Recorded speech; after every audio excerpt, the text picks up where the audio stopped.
49장 1절에서 33절입니다.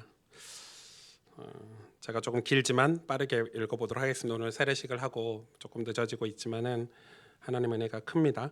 야곱이 그 아들들을 불러 이르되 너희는 모이라. 너희가 후일에 당할 일을 내가 너희에게 이르리라. 너희는 모여 들으라. 야곱의 아들들아 너희 아버지 이스라엘에게 들을지어다. 르우벤아 너는 내 장자요 내 능력이요 내 기력의 시작이라. 위풍이 월등하고 권능이 탁월하다마는 물에 끓음 같았은즉 너는 탁월하지 못하리니 내가 아버지의 침상에 올라 더럽혔음이로다.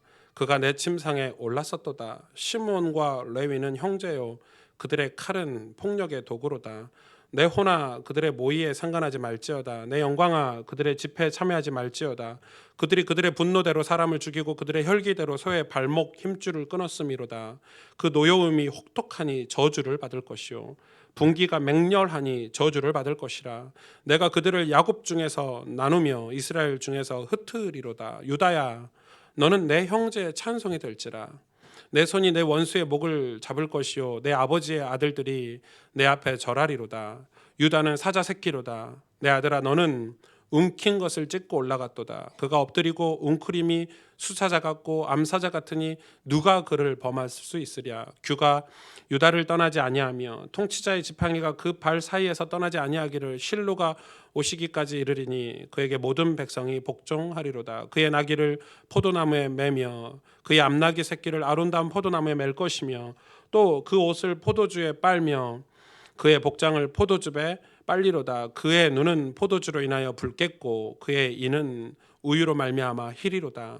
스불론은 해변에 거주하리니 그곳은 배 매는 해변이라. 그의 경계가 시돈까지로다. 이사갈은 양의 우리 사이에 끊어앉은 건장한 나귀로다. 그는 쉴 곳을 보고 좋게 여기며 토지를 보고 아름답게 여기고 어깨를 내려 짐을 메고 앞제 아래에서 섬기리로다. 다는 이스라엘의 한 지파같이 그의 백성을 심판하리로다. 다는 길섭의 뱀이요 새길의 독사로다. 말굽을 물어서 그 탄자를 뒤로 떨어뜨리게 하리로다. 여호와여 나는 주의 구원을 기다리나이다. 같은 군대의 추격을 받으나 도리어 그 뒤를 추격하리로다. 아셀에게서 나는 먹을 것은 기름진 것이라. 그가 왕의 수라상을 차리리로다. 납달리는 노인 암사슴이라. 아름다운 소리를 바라는도다. 요셉은 무성한 가지 곧 샘 곁에 무성한 가지라. 그 가지가 담을 넘었도다. 활 쏘는 자가 그를 학대하며 적개심을 가지고 그를 쏘았으나 요셉의 활은 도리어 굳세며 그의 팔은 힘이 있으니 이는 야곱의 전능자 이스라엘의 반석인 목자의 손을 힘입음이라. 내 아버지 하나님께로 말미암나니 그가 너를 도우실 것이요 전능자로 말미암나니 그가 내게 복을 주실 것이라. 위로 하늘의 복과 아래로 깊은 샘의 복과 젖먹이는 복과 태의 복이로다. 내 아버지의 축복이 내 선조의 축복보다 나아서 영원한 산이 한없음 같이 이 축복이 요셉의 머리로 돌아오며 그 형제 중 뛰어난 자의 정수리로 돌아오리로다. 베냐민은 물어뜯는 일이라. 아침에는 빼앗은 것을 먹고 저녁에는 움킨 것을 나누리로다. 이들은 이스라엘의 12지파라. 이와 같이 그들의 아버지가 그들에게 말하고 그들에게 축복하였으니 곧 그들 각 사람의 분량대로 축복하였더라. 그가 그들에게 명하여 이르되 내가 내 조상들에게로 돌아가리니 나를 햇사람 에브론의 밭에 있는 굴에 우리 선조와 함께 장사하라. 이 굴은 가나안 땅 마므레 앞 막벨라 밭에 있는 것이라. 아브라함이 햇사람 에브론에게 밭과 함께 사서 그의 매장지를 삼았으므로 아브라함과 그의 아내 사라가 거기에 장사되었고 이삭과 그의 아내 리브가도 거기에 장사되었으며 나도 레아를 그곳에 장사하였노라. 이 밭과 거기에 있는 굴은 햇사람에게서 산 것이니라. 야곱이 아들들에게 명하기를 마치고 그 발을 침상에 모으고 숨을 거두니 그의 백성에게로 돌아갔더라. 아멘. 네, 창세기 49장은 아주 유명한 그 야곱의 유언서죠. 이 12아들을 모아놓고 축복을 하고 이렇게 이제 숨을 거두는 이 장면이고 이 장면을 뒤로 하고 이제 요셉이 죽고 다음 주에 이제 요셉이 죽고 이제 창세기 여정은 마무리가 됩니다. 여러분 한 가지 기도해 주실 것은 제가 그 다음 설교를 뭐 해야 될지 고민하고 있습니다. 한 세 가지 중에 하나를 선택을 해야 되는데 여러분에게 한번 물어보려다가 그건 성령의 인도가 아닌 것 같아서 네, 궁금하시죠? 뭐 할지. 아무튼 이제 창세기 긴 여정의 설교가 이렇게 거의 이제 1년 가까이 한 것 같은데 이렇게 마무리가 돼가는 과정입니다. 오늘 이 야곱이 1절에 보니까 1, 2절에 보니까 야곱이 그 아들들을 불러 이르되 너희는 모이라. 그리고 내가 후일에 당할 일을 내가 너에게 이르리라. 너희는 2절에 보니까 모여 들으라 이렇게 얘기하고 있죠. 모여서 들으라 이겁니다. 이 야곱이 이 유언을 남기기 위해서 이제 12아들을 다 불렀습니다. 사실 이 12아들은 이제 이 다들 가정을 이루고 큰 어느 하나의 부족같이 된 어떤 지금 왜냐하면 야곱이 되게 오래 살았기 때문에 지금처럼 어린 아이들이 아니라 여러분 이제 요셉까지 이제 온 이 야곱의 가족이 부족이 고센 땅에 이제 머물러 살면서 야곱이 그 12아들들만 이렇게 딱 부르는 장면입니다. 여태까지 오면서 창세기는 이 12아들을 다 조명하지 않았습니다. 제일 많이 조명한 게 요셉이 있고요. 그 다음 이제 생뚱맞게 중간에 유다의 죄악된 그런 모습들을 딱 조명을 했고 나머지는 뭐 세겜에서 이 약간의 그 형제들의 모습들을 조명했지 이 12아들에 대해서 아주 깊게 자세히 설명을 하진 않고 있습니다. 그러나 우리는 앞으로 이 12아들이 12지파가 되기 때문에 구약 성경 내내 이 12아들의 삶에 대해서 오늘 야곱이 유언한 대로 이들이 어떤 삶을 사는지를 이 구약 성경 내내 지켜보게 될 것입니다.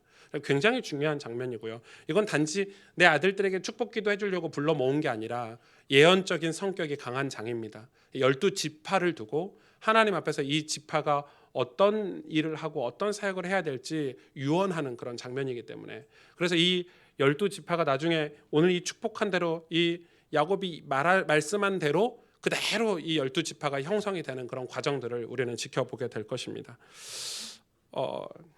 이 아들들에게 다 사연이 있겠죠. 우리 유다의 사연을 잠깐 봤고 요셉의 사연을 아주 지금 길게 보고 있지 않습니까?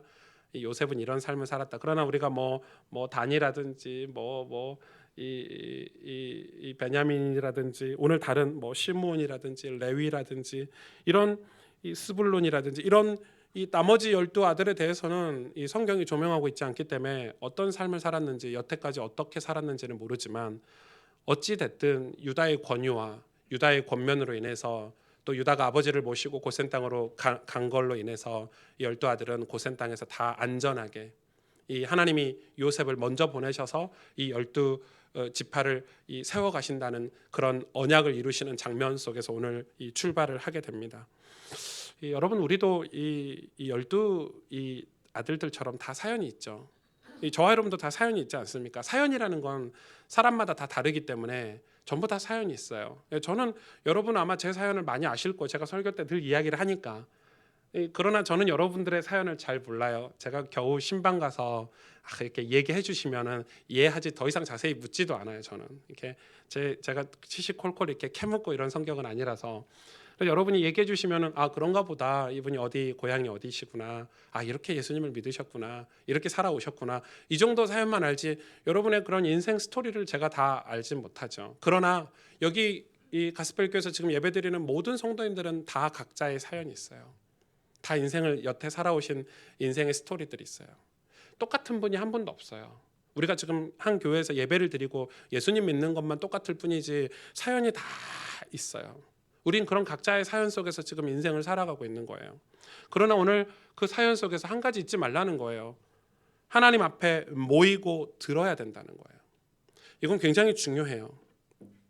만일 우리가 이게 없다면 우리가 각자의 다 사연이 있어서 그냥 사연대로 살면 좋겠는데 우리가 각자의 사연대로 막 살고 하나님 앞에서 모여서 듣는 게 없다면 우리는 그 사연에 묻혀서 살다가 인생이 끝나게 돼요. 뭐 특별한 사연들이 있겠죠. 어떤 분들은 조금 특별한 삶을 살았을 거고 또 어떤 분들은 뭐 조용히 이렇게 이름도 없이 뭐 이렇게 사셨을 수도 있어요. 그런 크고 작은 사연들이 우리 인생이잖아요. 그런 인생들 속에 살아가는데 하나님 앞에 모이고 하나님의 말씀을 듣는 그런 신앙이 없으면 우리는 그 사연에 묻혀서 살다가 인생이 끝나요. 그리고 우리가 인생이 끝나고 나면 사라져요. 그런 사연들은. 하나님의 평가는 우리가 하나님 앞에 갔을 때 이 세상에서의 어떤 성공 유무, 소유의 그 개념으로 우리를 평가하지 않으신다는 사실 여러분 기억하셔야 돼요. 디모데후서 2장 20절에서 21절에 이렇게 기록하고 있어요. 하나님이 사용하시는 그릇.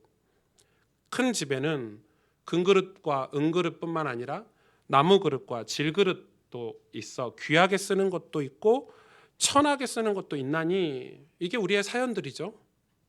우리는 금그릇이기도 하고 은그릇이기도 하고 질그릇이기도 하고 나무 그릇이기도 해요.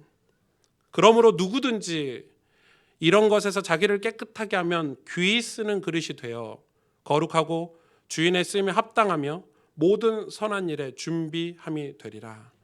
여러분, 하나님이 사용하시는 그릇은 금그릇인가요? 은그릇인가요? 흙그릇인가요? 아니면 나무 그릇인가요? 금그릇을 쓰시는가요? 우리의 사연이 좀 스페셜한 사람을 쓰시는가요? 그렇지 않죠. 오늘 하나님께서 뭐라고 얘기하시죠? 깨끗한 그릇을 사용한대요. 쓰시기에 합당한 그릇을 사용하신대요. 우리가 왜 모여야 하고 들어야 하죠? 왜 모여야 하고 들어야 하죠? 왜 하나님 앞에 모여야 하고 또 하나님의 음성을 들어야 하죠? 그렇지 않으면 이 아들들은 자기의 인생을 그냥 사연대로 살았을 거예요. 내 성격대로, 내 태어난 배경대로, 그냥 내 세상에서 수많은 사연들이 얽혀져서 살아가는 이 세상의 공동체 속에서 그냥 사연대로 살았을 거예요. 그러나 우리가 하나님 앞에 모이고 들었을 때 우리 인생은 그 사연 속에서 다른 삶을 살게 돼요.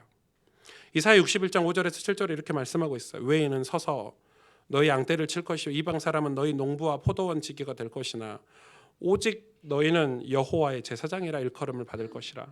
사람들이 너희를 우리 하나님의 봉사자라 할 것이며 너희가 이방 나라의 재물을 먹으며 그들의 영광을 얻어 자랑할 것이니라. 너희가 수치 대신 보상을 배나 얻으며 능욕 대신에 몫으로 말미암아 즐거워할 것이라. 그리하여 그들의 땅에서 갑절이나 얻고 영원한 기쁨이 있으리라. 아멘. 이게 무슨 말씀이에요? 여호와의 제사장으로 살라는 하나님의 백성들을 보고 너희는 여호와의 제사장이야. 이 땅에서 너는 여호와의 제사장이야. 그 제사장의 사명을 감당하고 살아야 돼. 이렇게 말씀하시는 거예요. 그런데 우리가 하나님 앞에 모이고 듣지 않으면 우리가 제사장인지, 우리가 얼마나 귀하고 값진지, 우리가 얼마나 복된지 그걸 모르는 거예요. 왜냐하면 세상의 그런 사연들 속에서 살면요, 서로 비교하고 정죄하고 쟤는 잘 살았니 못 살았니, 그 속에서 살면 어떤 인간이라도 그 속에서 살면, 저는 이제 저 같은 성격 같은 경우는 자존감이 굉장히 낮았고 그런 갖춰진 것들이 없었기 때문에 만약에 세상에서 살았을 때 저는 아무것도 나는 미련하구나, 바보구나, 멍청하구나, 이렇게 나는 배경도 없구나, 이런 이 자책감 속에서 평생 살았을 것 같아요. 그러나 하나님 앞에서 말씀을 듣고 하나님 나를 사랑하시는구나,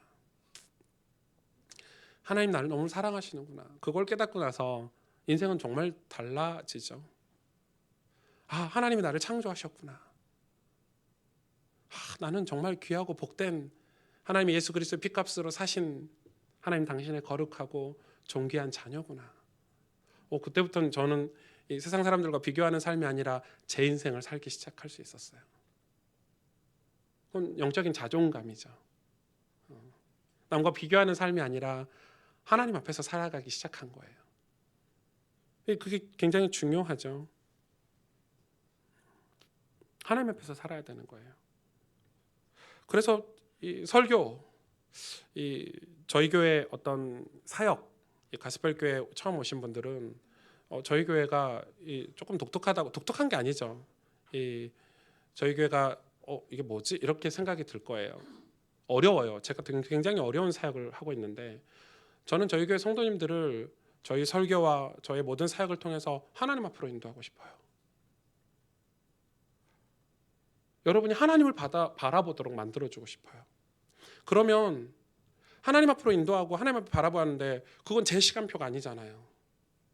제가 나는 내년에 이런 목회를 해야지 해서 성도들에게 이런 목회에 동참하세요, 이게 아니잖아요.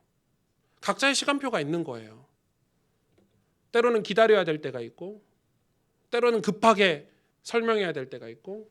그래서 여러분이 하나님 앞에서 하나님을 우러러보고 하나님을 예배하고 살도록 돕는 사역이 저의 목회예요. 아니, 그게 저의 목회가 아니라 성경에서 말하는 목회예요. 그게 교회예요. 그러다 보면 어떻게 되죠? 우리는 각자 똑같을 수가 없어요. 어떤 분들은 신앙이 빠르게 성장하는 분이 계시기도 하지만 어떤 분들은 더디게 가는 분들도 계세요. 물론 우리가 최선을 다해서 그분들이 빠르게 하나님 앞에 갈 수 있도록 돕고 섬기겠지만 우리는 다 각자의 사연들 속에서 하나님 앞으로 갈 수 있도록 그런 섬기는 사역을 하고 있는 거예요. 여러분, 이게 굉장히 중요해요. 그래서 우리에게는 서로의 비교가 없어요. 서로 섬기고 배려하고 이해하는 거예요. 교회 공동체는. 너는 왜 이거 못 깨달았냐? 이게 없어요. 우리 부모님들이 많이 그런 오류를 범하죠. 아니, 40대 50대 부모님들이 당연히 깨닫는 게 우리 청소년, 초등부, 우리 어린 아이들보다 당연히 더 많이 깨닫죠. 신앙생활 얼마나 오래 하셨는데. 근데 이제 초등학교 1학년, 2학년 보고 너 왜 이거 못 깨달았어? 이러면 여러분 초등학교 1학년, 2학년 때를 생각을 안 하시고 자꾸 현재 모습으로 아이를 똑같이 동등하게 대하면 아이들은 힘들죠. 저는 목사지만 한빈이는 불신자거든요. 아직. 그럼 불신자로 대해주고, 그죠? 아직 예수님을 인격적으로 안 만났으니까. 우리는 그런 오류를 자꾸 범하는 거예요. 교회 안에서. 여러분, 그렇게 없으니까 교회 공동체가 건강하게. 그래서 믿음이 좋은 분들이 믿음이 연약한 분들을 섬기는 게 교회예요. 세상은 약한 사람이 강한 사람을 섬기잖아요. 세상은 그렇잖아요. 아랫사람이 윗사람을 섬기죠. 교회는 반대예요. 예수님이 제자들의 발을 씻겨줬어요. 그게 교회예요. 신앙이 좋은 분들이 연약한 분들을 섬기는 곳이 교회예요. 신기하죠? 여러분, 우리는 이런 삶을 살기 위해서 모여서 듣는 신앙을 회복을 해야 되죠. 오늘 본문에 보니까 이 야곱이 12아들에 대해서 유언을 하고, 그리고 이 유언을 다 하고 나서 뭐라고 얘기하냐면 축복을 했다고 그래요. 그런데 제가 정말 이번 주에 계속 읽어봤어요. 여러분, 축복같이 느껴지는 사람이 몇 명 있어요? 제가 볼 땐 2명이에요. 유다하고 요셉. 나머지는 다 저주야. 인간들을 다 흩어버릴 것이다. 뭐 이런 식으로. 루벤 보고는 엄청 저주를 하죠. 그리고 뭐 이 시몬과 레위는 말로 닿을 수 없는 저주를 해요. 이게 어떻게 무슨 축복이냐? 축복이냐? 막 뱀 같다 그러지. 멸망할 것 같다고 자기 아들들 보고 지금. 그래놓고 결론은 내가 너희를 축복했으니 분량대로 이렇게 얘기하고 있어요. 제가 이번 주에 이 본문이 해석이 안 돼가지고 도대체 이게 왜 축복이라고 얘기하실까? 왜 이게 축복이라고 얘기하실까? 한참을 생각했어요. 한참을 들여다보고 묵상했어요.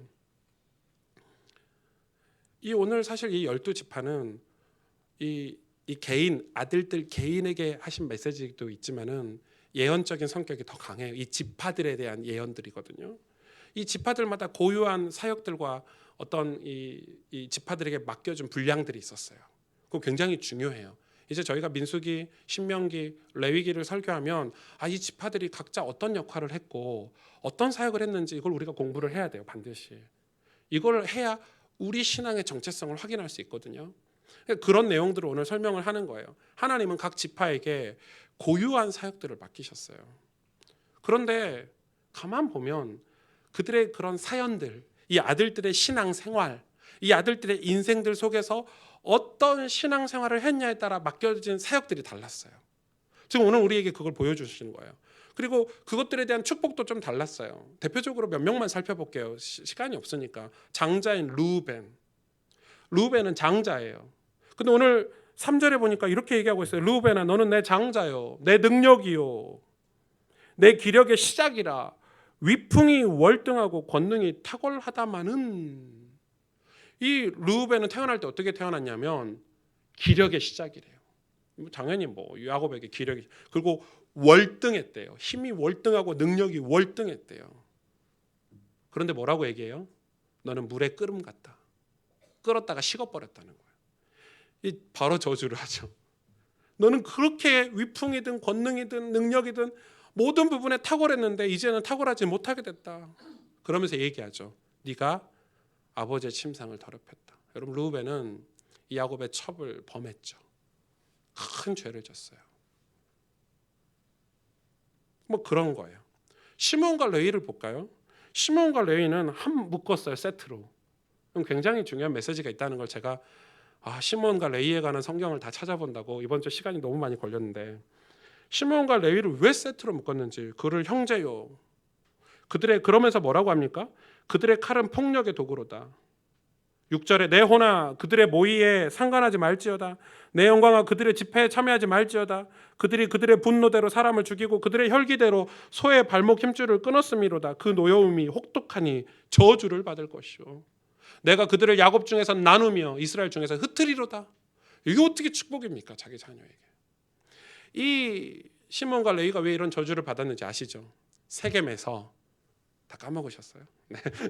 세겜의 그 자기 누이를 그 강간한 세겜족을 이 시므온과 레위가 칼 들고 와서 다 죽인 거예요. 몰살했죠. 오늘 성경에 보니까 이 짐승의 발목 힘줄까지 끊었대요.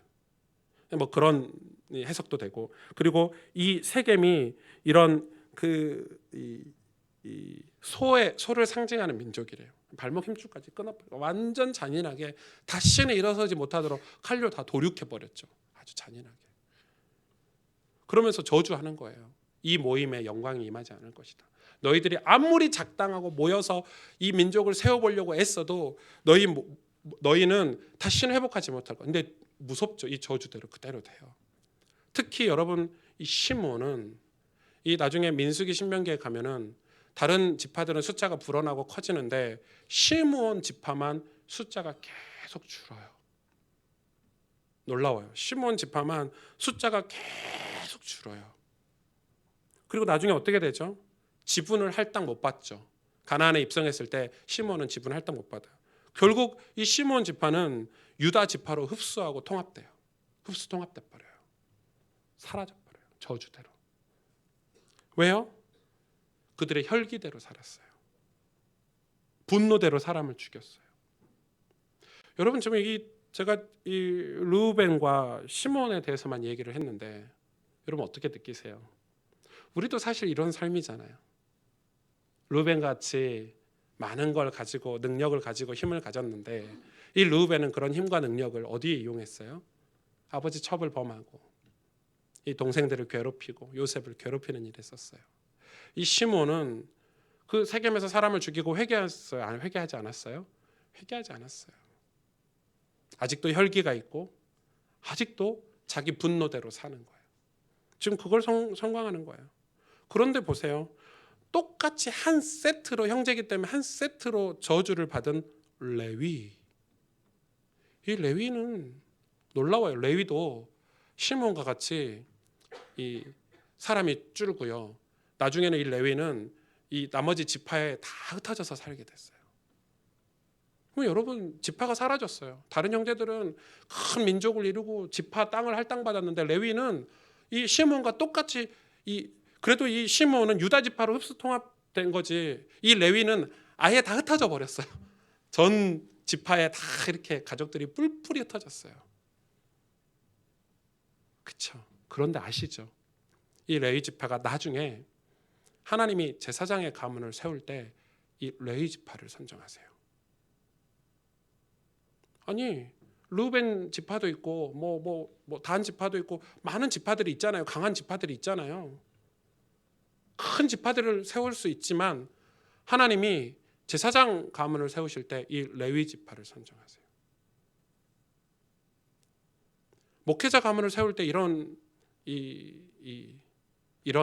레위 지파처럼 이런 상황에, 그럼 여러분, 이 레위가 얼마나 하나님을 섬겼다는 걸 알겠죠. 얼마나 하나님을 사랑하고 흠모하고 회개하며 그 은혜를 간구했는지 알겠죠.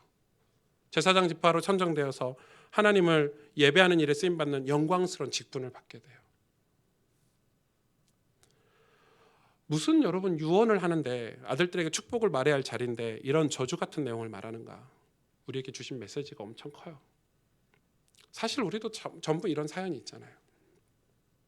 사실 우리 사연대로라면, 우리 인생의 스토리대로라면 우린 다 저주를 받아야 돼요. 아닌가요? 저는 제가 아무리 100번, 1000번, 10,000번 생각해도 제가 목사가 된 게 기적 같은 일이에요. 우리 집안에서. 목사가 나올 수 없는 집안이에요. 나와서도 안 되는 집안이에요, 사실은 엄밀히 말하면. 그리고 저 같은 사람은 이 여러분 앞에 설교할 자격이 없는 사람이에요. 저는 제가 뭐 요즘 제 개인 방송을 하나 하고 있는데 제 개인 방송 본 분들이 좀 실망도 하고 그럴 것 같아요. 제 원래 모습은요 엉망진창이에요, 사실은. 제가 이렇게 뭐 양복 갖춰 입고 여러분 앞에 설교하고 성실하게 준비해서 이렇게 하는 것처럼 말을 하지만은 사실은 제 삶은 엉망진창이었어요. 저희 집도 엉망진창이었어요. 한마디로 표현하면 엉망진창이에요. 이 레위 집하고 비슷해요. 하나님 다 저주한 집안 같이. 우린 다 그런 거 아니에요. 그런데 예수님을 만나니까 그런 사연들이 하나님께 길이 되고 기회가 되는 거예요. 예수님을 만나면 그런 사연들이 똑같은 사연인데 똑같은 저주인데 예수님을 만나면 그게 길이 되고 오히려 하나님께 기회가 되는 거예요.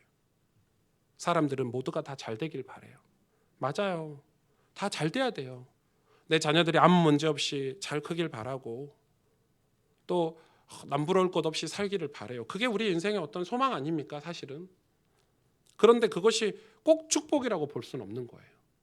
인생이 굴곡지지 않았다고 생각하는 사람은 결코 예수님을 만나지 못해요.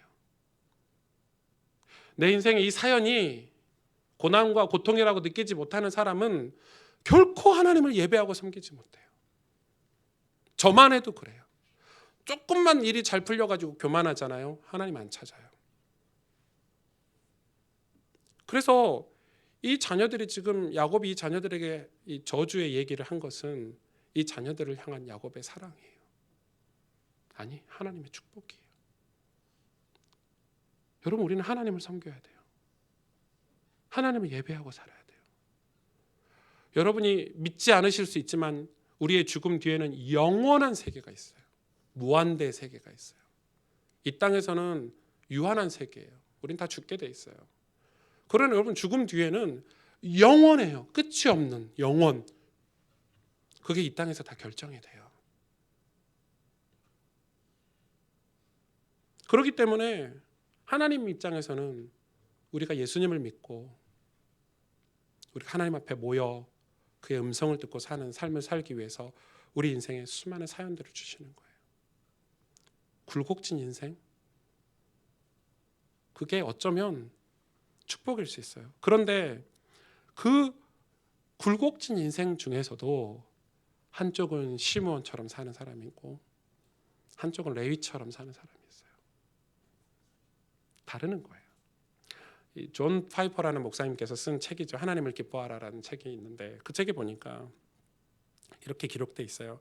우리가 하나님 그분을 가장 만족할 때 하나님이 우리 안에서 가장 큰 영광을 받으신다. 그러니까 하나님을 우리 안에서 가장 만족해야 되는데 우리가 하나님을 가장 만족하지 않죠. 돈을 더 만족하고 어디 세상적인 것들이 내 안에 만족하고 이런 게 만족하지 하나님 자체를 우리가 우리 안에서 만족하냐. 근데 그렇게 되려면 내가 어떻게 돼야 되죠? 내가 정말 전적으로 하나님을 의지하고 섬기는 삶을 살기 위해서는 어떻게 돼야 되죠? 우린 늘 굴곡져야 돼요.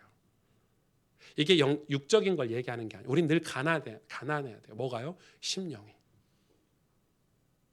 이게 여러분 여러분 막 가난하게 살라는 말이 아니에요. 우린 늘 병들어 있어야 돼요.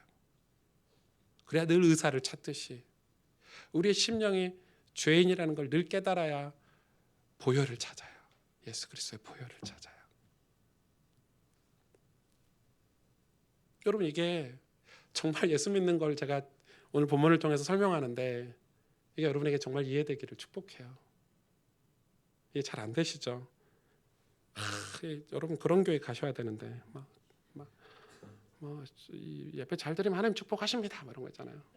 여러분 헌금하면은 가정에 복을 주시고 자녀들이 다 잘 될 것이며 경제의 복을 받을 것이며 이런 데를 가셔야 되는데 어쩌다가 저희 교회 오셔가지고 해도 끝이 없는 것이 우리 마음의 부족함이에요. 마음이 채워집니까? 우리 마음의 욕심이 우리 마음의 탐심이 채워집니까? 안 채워져요. 끝이 없어 깊은 수렁 같아요. 이상하죠. 막 집어서 막 소유해도 마음이 평안하지가 않아요. 그게 뭐예요? 하나님 떠난 증거예요. 욕심이 잉태하여 죄를 낳는다 그랬죠. 욕심이 그 자리에 들어가 버렸어요. 하나님 자리에. 그래서 못 멈추는 거예요. 오늘 야곱의 아들들 보면서 우리가 중요한 한 가지를 깨달아야 되는 거예요. 오늘 야곱이 유다를 향해서 이렇게 축복하죠. 8절에서 10절에 유다야 너는 내 형제 찬송이 될지라 내 손이 내 원수의 목을 잡을 것이요 내 아버지의 아들들이 내 앞에 절하리로다. 유다는 사자 새끼로다. 내 아들아 너는 움킨 것을 찢고 올라갔도다. 그가 엎드리고 웅크림이 수사자 같고 암사자 같으니 누가 그를 범할 수 있으랴. 규가 유다를 떠나지 아니하며 통치자 지팡이가 그 발 사이에서 떠나지 아니하시기를 실로가 오시기까지 이르리니 그에게 모든 백성이 복종하리로다. 유다가요? 유다가 제일 악하다고 한 장을 할애해가지고 유다의 그 범죄를 성경이 기록해놓은 그 유다가요. 유다는 그 사건 이후로 유다가 변한 모습들을 종종 우리가 확인할 수 있죠. 사실 유다가 이 요셉을 만나고 나서 형제들이 나쁜 생각을 하고 변화되지 않은 생각을 할 때 유다가 다 위아래를 추스려서 아버지를 모시고 요셉으로 데리고 갔죠. 유다의 그 마음가짐들이 여러분 창세기를 읽으셨다면 조금 느껴지셨을 거예요. 그런데 진짜 영적인 장자권이 누구에게 있었죠? 이 유다에게 있었어요.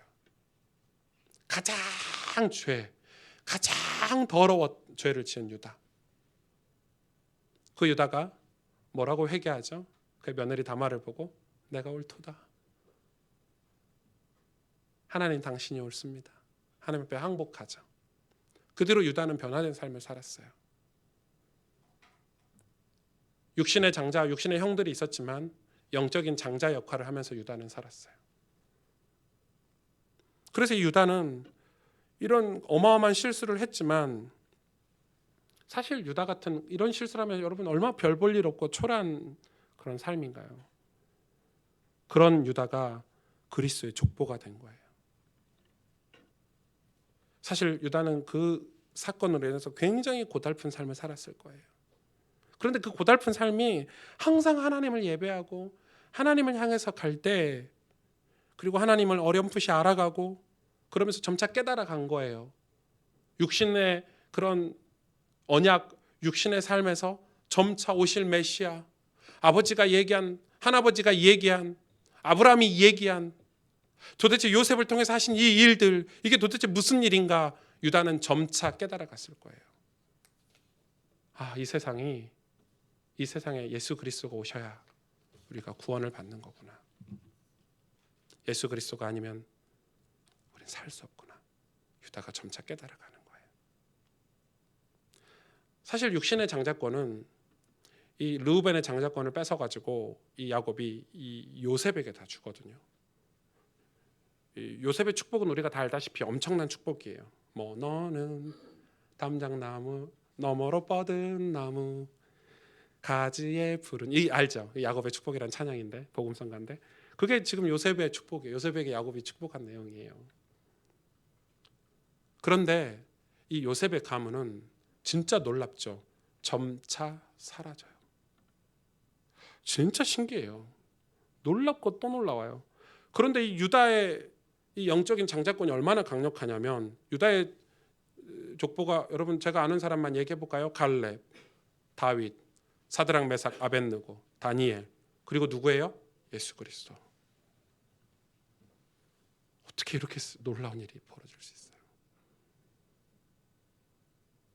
어떻게 이렇게 이 신기한 일이 벌어질 수 있어요?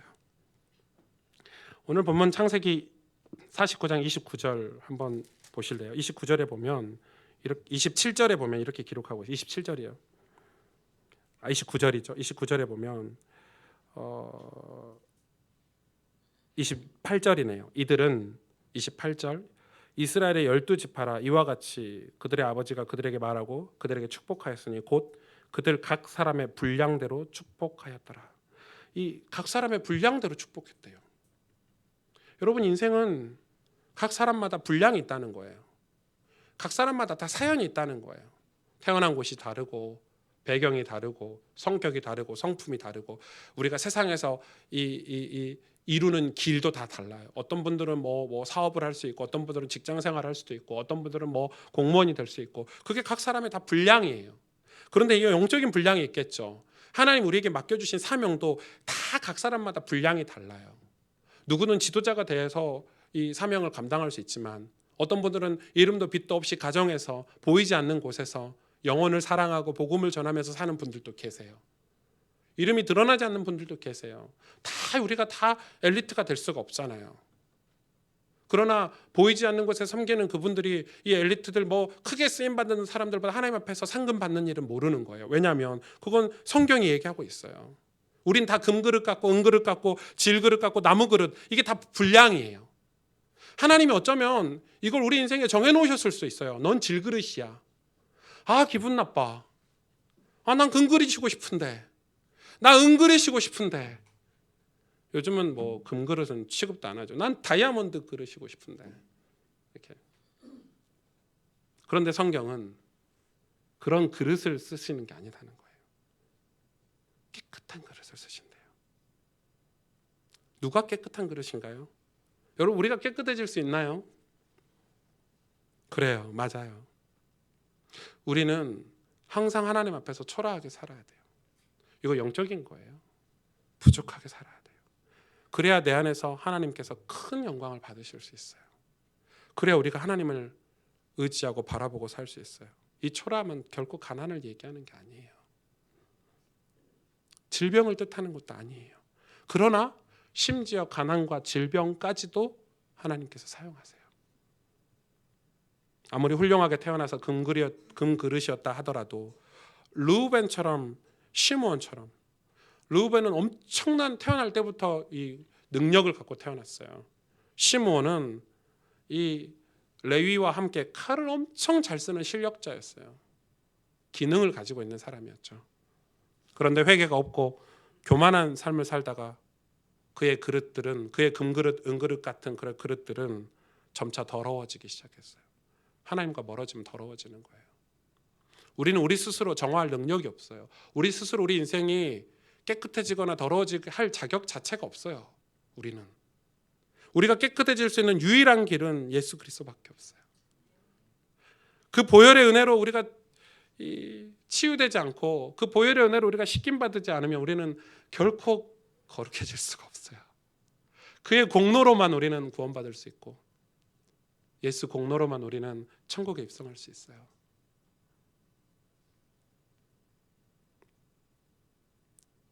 그러니까 별 볼 일 없는 정말 고난과 고통의 연속인 인생이었던 레위나 유다, 이들은 늘 하나님을 흠모했어요. 사모하고요. 여러분 시므온과 르우벤보다는 훨씬 더 어려운 삶을 살았어요. 그러나 이들의 인생이 점차 가문이 바뀌고 변화되는 것은 늘 이들이 하나님을 흠모했어요. 레위는 다 흩어져 버렸어요. 끝났다고 생각했겠죠, 사람들이. 아, 레위 지파는 끝났구나. 야, 이제 하나님 그 아버지가 얘기한 저주가 진짜구나. 근데 그 저주가 아니었어요. 그 흩어졌을 때 하나님을 본 거예요. 하나님을 찾은 거예요. 성실하게 흩어짐 속에서 하나님을 예배하고 살았던 레위, 가장 영광스러운 직분을 받았어요. 제사장 직분. 우리는 예수님으로 인해서 우리 인생이 깨끗해질 수 있어요. 우리 그릇들이 하나님께 쓰임 받을 수 있는 그런 깨끗한 그릇이 될 수 있어요. 그래서 우리의 있는 사연들 속에서 우리는 하나님 앞에 모여야 되고 들어야 돼요. 뭘요? 예수 그리스도를. 예수 그리스도의 그 복음을. 그걸 들을 때 우리가 우리의 정체성을 찾을 수 있어요. 내가 누구라는 걸 알 수 있어요. 내가 어떤 삶을 살아야 될지 알 수 있는 거예요. 이사야 51장 6절에 너희는 하늘로 눈을 들며 그 아래의 땅을 살피라. 하늘이 연기같이 사라지고 땅이 옥같이 헤어지며. 이게 우리의 사연들이에요. 거기 사는 자들이 하루살이같이 죽으려니와 나의 구원은 영원히 있고 나의 공의는 패하여지지 아니하리라. 아멘. 그래서 우리는 어떻게 해야 돼요? 하늘로 눈을 들어서 살아야 돼요. 하늘로 눈을 들어서 살고 그걸로 땅을 살피면서 살아야 돼요. 우리의 인생을 살펴야 돼요. 내가 왜 저주를 받고 있지? 그런데 많은 사람들은 살피지 않아요. 그냥 막 살아요. 시몬 막 살았어요. 자기 감정대로. 왜? 이 야곱이 이런 얘기를 했을 때도 기분 나빴을 거예요. 어씨, 진짜 너무하시네. 반항하면서 살았을 거예요. 그러나 레위는 그 말씀을 듣고 회개했겠죠. 내가 과거에 이런 범죄함으로 인해서 내가 아버지에게 이런 말씀을 듣는구나, 유언을 듣는구나. 그래, 이제는 하나님 앞에서 살아야지. 여러분, 이게 똑같은 배경인데 이 마음가짐 하나가 인생을 바꾸는 거예요. 아무리 부족하고 연약해도 하늘로 먼저 눈을 드는 자들에게 축복이 있어요. 그게 하나님의 공의예요. 하나님의 공의는 누구에게나 똑같아요. 기회가 공평하세요. 그래서 하늘로 눈을 드는 자를 하나님 사용하세요. 깨끗하게 선한 일을 위해서 준비된 자를 하나님 사용하신대요. 금그릇이냐 은그릇이냐 사용하시는 게 아니에요. 하나님의 공의와 공평은 어떤 그릇이냐가 아니에요. 그런데 우리는 자꾸 교회마저도 뭐 요즘은 좀 덜하지만 이 2000년대 초반에는 서울에서 목회를 하려면 최소한 미국에 유학 갔다 와야 된다. 박사 학위는 받아야 된다. 뭐 이런 식으로. 우리나라에서 진짜 많이 갔던 이 퓰러 신학교라는 게 있어요. 이 퓰러 신학교가 있는데 지금 미국에 가서 제가 지난번에 미국 갔을 때 봤더니 퓰러 신학교가 다 망해가지고요. 학교 건물 다 팔고 이 건물의 한 층을 임대해서 신학교라고 이렇게 남았어요. 그런 데서 박사학위 받으셔가지고 이제 뭐 주보에다가 내가 박사 뭐 이렇게 써가지고 성도들은 또 그런 박사들의 설교가 좋은 줄 알고 우르르 몰려갔죠. 진짜 그랬어요, 여러분. 저도 한때는 유학을 좀 가볼까, 박사를 좀 받아야 되나.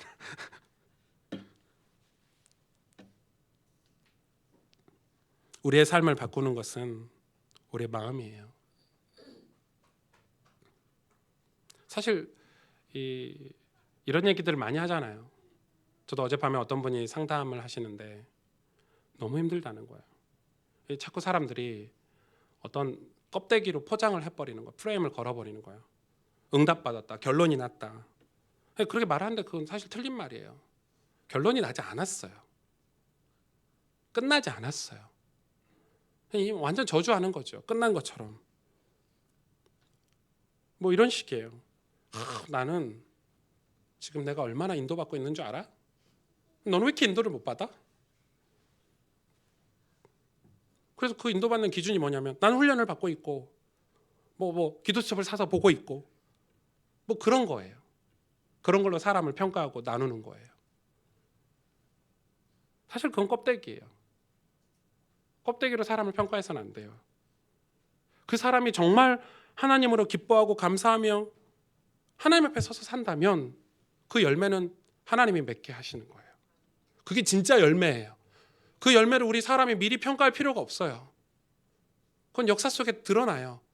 예수 그리스도를 맞이하는 가문으로, 유다의 가문처럼, 레위 직분을 영광스러운 직분을 감당한 레위의 가문처럼. 신앙은 내용이에요. 모양이 아니에요, 결코.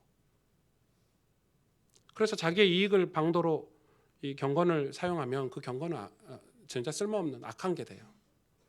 그러나 똑같은 경건이지만 하나님을 사랑해서 하는 경건은 엄청난 능력이 되는 거예요. 여러분, 예를 들어서 우리 하나님 사랑해요. 오늘 시편 119편에도 그렇게 나왔죠. 하루에 7번씩 찬양하는 거예요. 얼마나 하나님을 사랑하면 하루에 7번씩 찬양하겠어요? 그럼 하나님 사랑해서 하나님이 너무 좋아서 7번씩 찬양을 한 거예요. 규례를 정한 거예요. 그런데 나중에 세월이 지나서 이 7번이 신앙의 대상이 돼버리는 거예요. 하루에 7번 찬양하는 게 신앙의 대상이 돼버렸어요. 그래서 6번 하는 사람은 정죄예요. 그 자기도 거기에 걸려버렸어. 장애물처럼. 장애가 돼버려. 6번 하면 불안해. 8번 하면 교만해. 그 좋은 규례가 하나님 사랑하는 게 없어지고 그 은혜를 사모하고, 인간이 그렇게 약하고 어려운 거예요.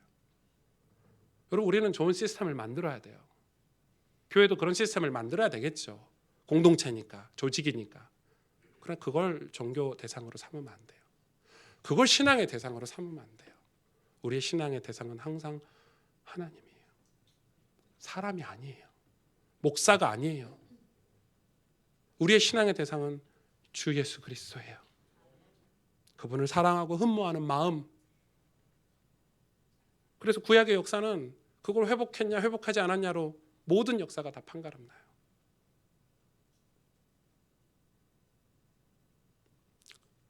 그런 분들이 상담 오면 저는 성경으로 돌아가라 그래요. 여러분도 마찬가지예요. 여러분 힘내시길 바랍니다. 우리 성도, 교회 성도님들 걱정하지 마시기 바랍니다. 여러분 인도를 잘 못 받고 흐름을 잘 못하고 그런 일 없습니다. 하나님 보시는 것은 내용이고 우리의 중심을 보십니다. 그렇기 때문에 성경을 읽는 일을 게을리하지 마시길 바랍니다. 항상 하나님 앞으로, 예배 앞으로 사모하는 마음을 가지고 사시길 바랍니다. 그러면 우리 인생은 점차 저주에서 축복으로 바뀌어갈 것입니다. 우리의 사연들은 하나님 만나는 통로가 될 것이고 축복의 통로들이 될 것입니다. 우리의 사연들은 하나님의 기쁨, 하나님을 섬기는 일에 귀히 쓰임받게 될 것입니다. 그것이 하나님의 공의입니다. 내일부터 새벽 집회가 시작이 됩니다. 한 2시간, 3시간 거리에서 새벽 집회 오라고 말은 못하겠습니다. 그러나 오십시오. 네. 정 못 오시면 생방송을 틀어서라도 그 있는 자리에서 예배를 드리시길 바랍니다. 이건 공동체가 하나님을 같이 사모하자는 것입니다. 특별한 메시지가 있지도 않습니다. 특별하게 뜨겁게 기도하는 것도 아닙니다. 그러나 우리의 마음을 들여다봐야 됩니다. 점검해야 됩니다. 우리가 지금 이 시므온처럼 살고 있는지, 르우벤처럼 살고 있는지, 교만한 마음을 가지고 살고 있는지, 아니면 이 아버지의 책망을 듣고 유언을 듣고 회개하는 마음으로 하나님을 모시고 하나님을 섬기며 살고 있는지, 시므온처럼, 아니 레위처럼, 유다처럼 오실 예수 그리스도를 맞이하면서 그걸 준비하는 삶을 살고 있는지, 그것은 아주 작은 마음입니다. 하나님 사랑하는 마음. 여러분, 이게 야곱의 신앙이었거든요. 야곱은 그걸 다 겪었잖아요. 그래서 자기 자녀들을 분량대로 축복한 거예요. 축복이에요. 너는 이런 벌을 받을 거야. 그건 축복이에요. 깨달으라는 거죠. 하나님 섬겨야 너는 살 수 있어. 너는 예수님 믿어야 살 수 있어. 여러분, 우리가 우리 자녀들에게 그런 축복을 하길 원하고 우리가 그런 축복 속에 있기를 원해요. 같이 기도하겠습니다.